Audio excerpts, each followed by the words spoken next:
There are two ways to break a man's family. You can smash it from the outside with a sledgehammer, or you can let a termite eat it from the inside while you pretend not to notice. My son chose the termite. Her name is Chloe. I was standing in the shadows of the green room at the Grand Plaza Hotel when I watched my daughter-in-law spike my wife's water bottle with a heavy prescription sedative. It was my wife's Lifetime Achievement Gala. 600 people were waiting in the ballroom, and my son, Julian, was standing at the door, acting as her lookout. That was the exact second I decided to ruin their lives. Not with a scene, not with the police, but with a calendar, a leather-bound notebook, and 60 days of absolute, terrifying kindness. My name is Arthur Vance. I am 62 years old. For 35 years, I ran corporate logistics for one of the largest shipping firms on the Eastern Seaboard. In my line of work, you do not survive by reacting to problems. You survive by anticipating them, tracking every moving part, and waiting until the cargo is exactly where you want it before you close the doors. My wife, Clara, is a gentle, quiet woman who spent her life building a regional children's literacy foundation. She is the kind of person who remembers the birthdays of our postman's children. She did not deserve what they did to her. Julian is our only son. He is 33, possesses a prestigious business degree I paid for, and has the spine of a wet paper towel. He married Chloe 4 years ago. Chloe is 30, sharp-featured, and carries herself with the desperate, aggressive ambition of someone who believes the world is constantly withholding the luxury she deserves. She wanted Clara's seat on the charity board. More importantly, she wanted Clara's reputation out of the way, so she could restructure the foundation's trust fund to finance her own failing high-end boutique. I watched them through the slightly open door of the green room's private office. Chloe's fingers were steady as she unscrewed Clara's customized metal water bottle. She pulled a small amber dropper bottle from her designer clutch and squeezed exactly 5 drops of a clear liquid into the water. Clara has a mild, stress-induced hand tremor. She takes a very specific, low-dose beta blocker before public speaking to keep her hands from shaking. Chloe knew this. She had spent weeks asking Clara sweet, concerned questions about her medication. "Are you sure this just makes her sleepy?" Julian whispered from the doorway, his eyes darting down the carpeted hallway. "If she collapses on stage, Dad will lose his mind." "She won't collapse, you idiot," Chloe hissed, capping the metal bottle and shaking it once, cold and deliberate. "She'll just slur her words. She'll look confused, disoriented, maybe a little drunk. On live local television, in front of the major donors. The board will be talking about her cognitive decline by midnight, and you'll be the interim director by Monday morning. Now shut up and watch the hallway." Julian didn't argue. He didn't snatch the bottle away. He just nodded, swallowed hard, and stepped back into the corridor to keep watch. My heart did not speed up. My hands did not shake. When you have spent 3 decades managing multi-million-dollar supply chains through union strikes, customs seizures, and corporate sabotage, you learn to freeze your emotions in a block of ice. I waited until I heard their footsteps fade down the marble stairs toward the main ballroom. I stepped out of the office, walked to the vanity, and picked up Clara's water bottle. I unscrewed the cap. There was a faint chemical bitterness in the air, barely noticeable unless you knew what to look for. I emptied the poisoned water down the small sink in the corner, rinsed the bottle twice with boiling water from the tea station, and refilled it with fresh, clean water from an unopened bottle in my briefcase. I put Clara's bottle back exactly where it had been, down to the millimeter, aligning the logo with the edge of the silver tray. Then I took the spiked water from the sink drain by using a small plastic syringe I kept in my travel first aid kit, pulling up the residue that remained in the trap, and sealed it in a sterile glass vial. I placed it in my inside jacket pocket, right next to my heart. 10 minutes later, Clara entered the green room, looking radiant in her deep navy evening gown. Her silver hair was pinned back elegantly. She looked nervous, her fingers tapping against her thigh. "Arthur," she murmured, coming to me and letting me take her hands. "There are so many people out there. What if my hands start up again?" "You are going to be magnificent, Clara," I said, kissing her forehead. My voice was as smooth and steady as a calm sea. "Drink some water. Take a deep breath. You've earned this night." She smiled, reached for her metal bottle, and took 3 long swallows. From the wings of the ballroom stage, I watched Clara deliver a 20-minute speech that brought the entire room to its feet. Her voice was strong, her hands were perfectly steady, and her mind was as sharp as a diamond. I didn't look at Clara, though. I looked at the VIP table near the front. Chloe was sitting there, her face frozen in a rigid, unnatural smile. Her knuckles were white as she clutched her champagne glass. Every time Clara hit a high point in her speech, Chloe's eyes flickered with a mixture of disbelief and growing panic. Julian sat beside her, sweating through his custom tuxedo, staring down at his plate like a man waiting for a guillotine to drop. When the applause erupted, I walked slowly down the side stairs, making my way to their table. I stood behind Julian, placing a heavy, warm hand on his shoulder. He flinched so hard he nearly spilled his drink. "Beautiful speech, wasn't it?" I asked, my voice rich with fatherly pride. "Yeah," Julian stammered, clearing his throat. "Yeah, Dad, she did great." I looked at Chloe. She had forced her eyes to meet mine. "Clara is a force of nature, Arthur. We were just saying how incredibly sharp she is for her age." "She is," I agreed, smiling warmly. "And she's going to be around for a very, very long time. Drink up, kids. It's a celebration." I raised my glass to them. Chloe took a slow, painful sip of her champagne. She looked like she was swallowing glass. The next morning, I did not call my lawyer. I did not call the police. Instead, I drove down to a private toxicology lab in the industrial district of South Boston, run by a man named Harrison, who owed me a favor from our old shipping days. I handed him the glass vial. "I need a full quantitative analysis on this," I told him. "And I need it on a certified document that will hold up in a court of law, even if we never go there." "Give me 48 hours, Arthur," Harrison said, looking at the vial with professional curiosity. "What am I looking for?" "A nightmare," I replied. 2 days later, the report arrived on my secure email. The clear liquid was a concentrated dose of liquid haloperidol, a potent antipsychotic. In an elderly patient with mild hypertension like Clara, a dose that size would have caused severe motor dysfunction, extreme confusion, slurred speech, and potentially a dangerous drop in blood pressure. It was not a prank to make her look sleepy. It was a chemical assault designed to mimic a sudden, catastrophic mental breakdown. I printed the report, placed it in a fresh, blank leather binder I had purchased on my way home, and wrote the date at the top of the first page. October 12th, gala night. Chloe administered 5 drops of haloperidol to Clara's water. Julian kept watch. Neutralized threat at 2100 hours. Clara unharmed. The campaign begins. I closed the book and put it in my desk drawer, locking it with a key I kept on a chain around my neck. The secret to a successful siege is to make the enemy believe they are winning right up until the moment their walls collapse. If you show your anger, they build defenses. If you threaten them, they hire lawyers and construct lies. But if you give them everything they think they want, they become fat, lazy, and incredibly careless. On Monday, I called Julian. "Hey son," I said, my voice dripping with relaxed retirement ease. "Your mother and I were talking. We realized we haven't been spending enough time with you and Chloe. Why don't we start doing Sunday dinners, just the 4 of us? No business, no charity talk, just family." There was a long silence on the other end of the line.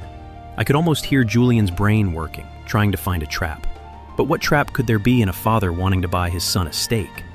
"Yeah, Dad, that sounds really nice," Julian said. "Chloe would love that." "Excellent. Let's say Sunday at 7. Tell Chloe she doesn't have to bring a thing. We'll handle everything." For the next 6 weeks, our home became a sanctuary of absolute, suffocating hospitality. Every Sunday, Clara cooked. She made her signature rosemary ribeye, her slow-roasted duck, her 5-cheese lasagna. She poured her heart into those meals because she still believed her son was just a busy young man who had married a slightly difficult woman. I sat at the head of the table, the picture of the proud, benevolent patriarch. I poured expensive Cabernet, laughed at Chloe's passive-aggressive remarks about our quaint house, and treated them like royalty. And every single Sunday night, after they drove away, I sat at my mahogany desk, unlocked the drawer, and wrote in my leather-bound book. October 19th, first Sunday dinner. Chloe dropped several hints about the charity board's upcoming budget review.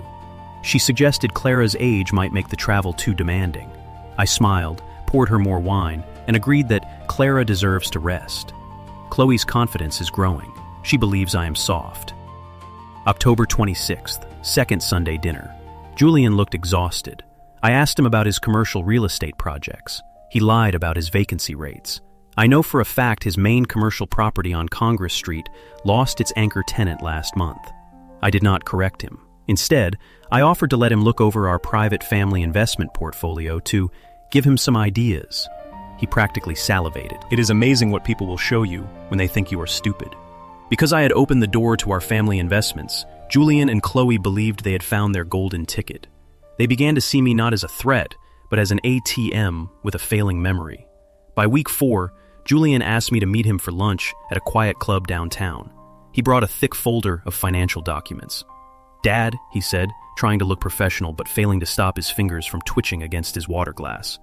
Chloe and I are looking at this incredible historic townhouse in Beacon Hill. It's a bit of a stretch for us right now because of the market, but it's an investment of a lifetime. I was wondering if you'd be open to co-signing the mortgage, or maybe helping with the down payment. It's $400,000. I took a slow bite of my salmon. I looked at my son, searching his face for any sign of the little boy I used to take to baseball games, the boy I taught to fish, the boy who used to look at me like I was the strongest man in the world. There was nothing left of him. Just a desperate, weak-willed husband trying to satisfy a woman who would discard him the second his pockets were empty. $400,000 is a lot of liquid cash, Julian, I said, letting a touch of hesitation enter my voice. I know, Dad, but the return... But, I interrupted, raising a hand with a warm smile. You're my son, and Chloe is family. Let me tell you what we'll do. Send me your full financial disclosure, your tax returns, your boutique's balance sheets, your current mortgage statements. I need to run it past our family office for tax purposes, but if the numbers look clean, I'll write the check myself. No bank, no interest, just a gift from your mother and me. Julian's eyes went wide. He looked like he wanted to cry with relief. Dad, seriously? You'd do that? Of course, I said, leaning across the table and patting his hand. What is money for if not to support the people we love? That afternoon, Julian emailed me their entire financial history. He thought he was sending me a mortgage application. In reality, he was handing me the ammunition for his own execution. I spent 18 hours straight in my study, going through their financial records with a fine-tooth comb. I am not a forensic accountant, but when you spend 35 years auditing international shipping manifests and supply chain bills of lading, you learn how to spot a lie on a spreadsheet in 3 seconds. Julian's commercial real estate company was not just struggling, it was drowning. He had taken out a high-interest bridge loan of $250,000 to cover his losses, and the interest was eating him alive. But it was Chloe's boutique records that made me stop breathing. Chloe's business had 3 separate bank accounts. One of them was a private account registered under a shell corporation in Delaware. Over the last 8 months, there had been 6 separate deposits into that account, totaling $85,000. Every single deposit had occurred within 48 hours of Clara's charity holding a major fundraising event. I called Douglas, my old friend who had retired from the State Police Financial Crimes Unit to run a private intelligence firm. Douglas, I said when he picked up, I need you to look at a Delaware shell company. I have the tax identification number and the bank routing info. I need to know where the money came from. Give me 3 days, Arthur, Douglas said. Are you all right? You sound quiet. I am perfectly quiet, Douglas, I replied, just tracing some cargo. On Thursday, Douglas called me back. The $85,000 had been systematically embezzled from Clara's Literacy Foundation. Chloe, who had volunteer access to the foundation's digital donor portal, had been redirecting small, recurring corporate donations into her shell account. She had forged Clara's digital signature on the authorization forms, and the co-signer on the Delaware Shell Corporation? Julian Vance, my son. November 9th, I wrote in my book. They are not just cruel, they are criminals. They have stolen $85,000 from a charity that provides books to underprivileged children. They forged Clara's name. They believe they are untouchable. I have never felt more calm in my life. The next Sunday dinner was the most difficult one to get through. Clara had made a beautiful prime rib. The house smelled of garlic, rosemary, and warm bread. Chloe sat at the table, wearing a brand new diamond tennis bracelet that I knew had been purchased with stolen charity funds. She was laughing, telling a long, fabricated story about a charity luncheon she had attended. Arthur, Chloe said, turning her sharp, beautiful face toward me. Have you had a chance to look over the financial documents Julian sent you? We're just so excited about the Beacon Hill house. I have, Chloe, I said, taking a sip of my wine and smiling warmly. In fact, I've spent a lot of time with them. The numbers are fascinating. Fascinating? Julian asked, his fork stopping halfway to his mouth. Oh, just the structure of your holdings, I said smoothly. You've been very creative with your financing. It's impressive. I'm just putting the final touches on the paperwork. I think we'll be ready to finalize everything next Sunday. Let's make it a special dinner. We'll sign the papers right here at the table. Chloe's face lit up with a pure, naked greed that made my stomach turn. Arthur, you are truly the most generous man, isn't he, Clara? Clara looked at Chloe, her eyes warm and completely innocent. Arthur has always taken care of the people he loves, dear. Always. I looked down at my plate so they wouldn't see the ice in my eyes. On Wednesday night, I decided it was time to tell Clara. I could have kept her in the dark. I could have handled the entire thing myself and let her believe her son was still the boy she raised. But Clara is not a weak woman. She is gentle, yes, but she is not fragile. To keep her in the dark would be to treat her like a child, and I respect her too much for that. I waited until we were sitting in the library, the fire crackling in the hearth. I poured her a small glass of sherry, sat down opposite her, and laid the leather binder on the table between us. "Clara," I said softly, "I need you to listen to me very carefully, and I need you to let me finish before you speak." For the next hour, I laid out the cargo. I showed her the security footage from the hotel green room, which Douglas had managed to retrieve from the hotel's backup servers. I showed her the toxicology report from Harrison's lab, detailing the haloperidol in her water bottle. I showed her the Delaware bank statements, the forged signatures, the embezzled $85,000 from her beloved foundation. Clara did not cry. She sat perfectly still, her face growing paler and paler with every document I laid before her. When I finally finished, the room was silent except for the crackling of the fire. She looked at the photograph of Julian standing guard at the dressing room door. She touched the image of her son's face with a trembling finger. "Julian," she whispered, her voice cracking just once. "My baby." "He chose his side, Clara," I said gently. She closed her eyes. 2 tears escaped and ran down her lined cheeks, but when she opened her eyes again, the trembling was gone. There was an iron in her gaze that I had only seen a few times in our 33 years of marriage. "What is your plan, Arthur?" she asked. "I am going to offer them a choice," I said. "But first, I need to know what you want.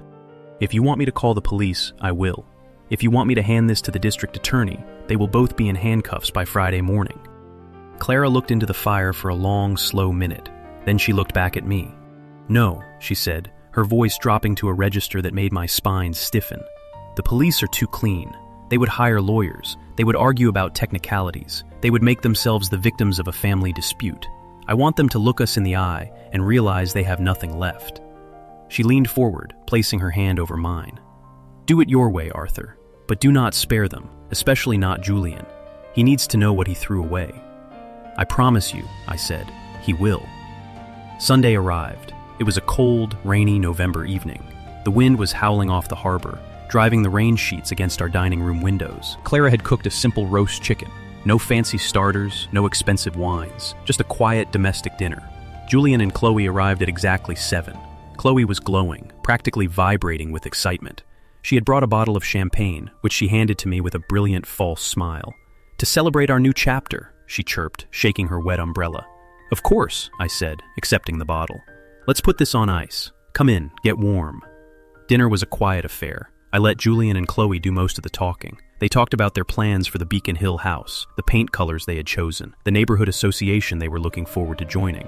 Clara sat opposite them, eating slowly, her face composed and elegant. She didn't look at Julian's eyes. She looked at his hands, watching them cut his chicken, perhaps remembering when those same hands were small enough to wrap around her thumb. When the plates were cleared, Chloe leaned forward, her elbows on the table, her chin resting on her hands. "So, Arthur," she said, her voice dropping into a sweet, coaxing tone. "Should we do the paperwork now? I brought a copy of the purchase agreement if you need to attach it to the gift transfer." "Yes," I said, standing up. "Let's do the paperwork, but let's do it in my study. It's much more quiet in there." Julian stood up immediately, but I noticed his hands were shaking. He wiped them on his trousers as he followed me down the hallway. Clara walked beside him, her hand lightly resting on his elbow. He looked down at her, trying to smile, but his face was tight with a deep, instinctual dread he couldn't quite name. We entered the study. I walked behind my desk and sat down in the high-backed leather chair. Clara sat in the armchair beside the desk. Julian and Chloe sat in the 2 leather chairs opposite us. The study was dark, lit only by the single green-shaded banker's lamp on my desk. The rain tapped a steady, relentless rhythm against the leaded glass windows. I did not reach for a checkbook. I did not reach for a pen. Instead, I opened the bottom drawer of my desk, took out the thick black leather binder, and placed it flat in the center of the mahogany wood. I slid it forward until it sat exactly between Julian and Chloe. "What's this?" Chloe asked, her smile faltering slightly. "This is your financial disclosure, Chloe," I said, my voice quiet, conversational, and entirely devoid of heat. "Along with a few other documents I thought we should review before we transfer $400,000 of our hard-earned money to you." Chloe reached out and opened the binder.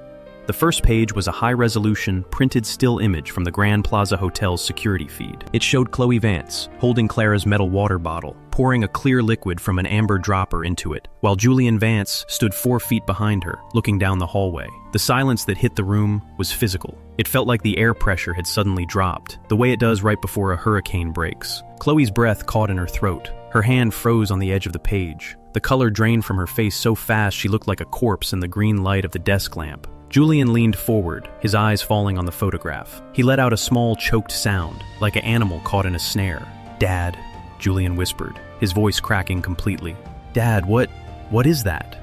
"That is photo number 112 from our collection, Julian," I said, leaning back in my chair and folding my hands over my chest. "It was taken at 2000 hours on October 12th. But don't stop there, Chloe. Keep turning. The cargo gets much more interesting." With trembling fingers, Chloe turned the page. The second page was the certified chemical analysis from Harrison's laboratory, detailing the concentration of haloperidol found in the water bottle. "That's a clinical dosage of an antipsychotic, Chloe," I explained, my voice still as calm as if I were reviewing a shipping manifest. "According to the toxicologist's report, that dose would have likely sent your mother-in-law to the emergency room, or at the very least, made her look completely incompetent in front of her donors and board members, which of course was the objective." "Arthur, this is a misunderstanding," Chloe stammered, her voice rising an octave, her eyes darting around the room like a trapped rat. Clara was having trouble sleeping. She asked me to, "Do not lie to me, Chloe," I said. I didn't raise my voice. I didn't have to. The quiet weight of 35 years of authority was behind those 6 words. "If you lie to me again in this room, I will pick up that telephone, dial the Suffolk County District Attorney, and have you arrested before you can walk out of my front door." Chloe's mouth snapped shut. She stared at me, her eyes wide with a cold, naked terror. "Turn the page, Chloe," I said. She turned it. The third section contained the Delaware bank records, the incorporation papers for the shell company, and the digital donor tracking logs showing the systematic theft of $85,000 from Clara's Children's Literacy Foundation. Julian let out a sob. He buried his face in his hands, his shoulders shaking. Oh my God, Dad, please." "You signed those incorporation papers, Julian," I said, looking at my son with a cold, heavy sadness. "Your signature is right there on page 4. You helped her steal from your mother's charity. A charity she spent 25 years building from nothing. A charity that buys books for poor children who don't have enough to eat. You took that money and bought your wife a diamond bracelet so she could look important at cocktail parties." "I didn't know about the charity money," Julian cried, looking up, his eyes red and streaming with tears. "Dad, I swear to you, she told me it was a consulting fee from her boutique clients. I didn't know she was stealing from Mom. But you knew about the water bottle, Julian." Clara spoke for the first time. Her voice was not loud, but it cut through Julian's hysteria like a razor. He froze, looking at his mother, his lips trembling. "You stood at that door, Julian," Clara said, her eyes fixed on his face with an intensity that made him flinch. "You stood there and watched her put poison in my drink. You knew I have a heart condition. You knew what that medicine could do to me, and you did nothing. For 3 months you sat at my table, ate my food, let me hug you, and you said nothing. How could you do that to me, Julian? I am your mother." "Mom, I'm sorry," Julian wept, throwing himself forward, his hands grasping at the edge of my desk. "I'm so sorry. She said it would just make you tired. She said you were working too hard and needed to retire anyway. I didn't think it would hurt you." "Because you don't think, Julian," I said, my voice dropping even lower. "You let this woman lead you by the nose because you are a coward. You wanted the Beacon Hill house. You wanted the luxury lifestyle. You wanted to look like a big shot, but you didn't want to do the work. So you let your wife poison your mother and steal her legacy." Chloe, who had been silent, suddenly snapped. The terror in her eyes turned into a vicious, desperate anger. "So what are you going to do, Arthur?" she hissed, leaning across the desk, her face contorted. "You think you're so smart? If you go to the police, you ruin Julian's life too. He's on those papers. He's your precious son. You want to see him in federal prison? You want to see the Vance name dragged through the mud? The papers will have a field day. Local philanthropist's son arrested for embezzlement. You won't do it. You love your family too much." I looked at Chloe for a long, quiet moment. I didn't blink. I didn't react to her venom. I simply reached into my jacket pocket and pulled out my cell phone. I pressed 3 buttons, placed the phone on the desk, and turned on the speaker. "Arthur?" A deep, professional voice answered after 2 rings. "It's Douglas. We're ready on our end. Just give the word." "Thank you, Douglas," I said, keeping my eyes fixed on Chloe. "Hold on for just 1 minute." I looked back at my daughter-in-law. "Chloe," I said softly, "I spent 35 years managing international shipping lines. I have dealt with dock worker unions, Russian customs officials, and corporate raiders who make you look like a schoolyard bully. If you think for 1 second that I care about the family name more than I care about my wife's life, you have completely miscalculated the man you are dealing with. I leaned forward, resting my forearms on the desk. I have already prepared the press release. I have already drafted the resignation letters for Julian from every board he sits on. I have already instructed our estate lawyers to cut Julian out of our wills completely. If I press this button, Douglas will email the entire file, video, toxicological, and financial, to the Boston Globe and the district attorney's office. You will be arrested tonight. Julian will be arrested tonight. Your boutique will be seized by federal marshals by Tuesday morning, and I will spend every single penny of my $40 million fortune making sure you both receive the absolute maximum sentence possible. The silence returned, heavier this time. Chloe looked at the phone on the desk. She looked at the screen, which showed the active call with Douglas. She looked at my face, searching for a bluff, a tremor, a sign of hesitation. She found nothing but cold, black stone. Her anger evaporated. The last of her defenses crumbled, leaving her looking small, hollow, and utterly defeated. She fell back into her chair, her head dropping, her shoulders slumping forward. "What do you want?" she whispered, her voice barely audible over the sound of the rain. I picked up the phone. "Douglas, stand by. I'll call you back in 10 minutes. "Standing by, Arthur," Douglas said, and the line went dead. I set the phone down and slid a second, smaller document out of my drawer. It was a single sheet of paper, printed on heavy legal stock. "This," I said, "is your path to survival. It is the only path you have." I tapped the paper.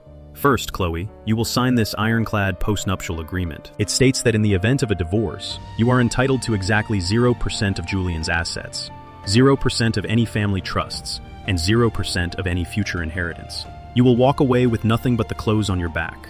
Chloe's eyes flickered, but she said nothing. "Second," I continued, "you will both sign a full confession. It details the embezzlement of the $85,000 and the poisoning incident at the gala. This document will be held in a private safety deposit box by my attorney. It will never be released to the public, and it will never be handed to the police. Unless—" I paused, letting the word hang in the air. "Unless what?" Julian asked, his voice shaking. "Unless either of you ever steps foot in our home again without our express, written invitation. Unless either of you ever speaks a single passive-aggressive word to Clara. Unless you, Chloe, ever attempt to access Clara's charity portal or speak to any member of her board. If you so much as look at Clara the wrong way, the confession is released and the police are called." "What about the money?" Chloe asked quietly. "The $85,000? You will sell your boutique, Chloe," I said. "You will sell it for whatever you can get, and every single dollar of that $85,000 will be repaid to Clara's foundation, with 10% interest, within the next 90 days. If you are $1 short on day 91, Douglas calls the DA." Julian was crying silently, his chest heaving.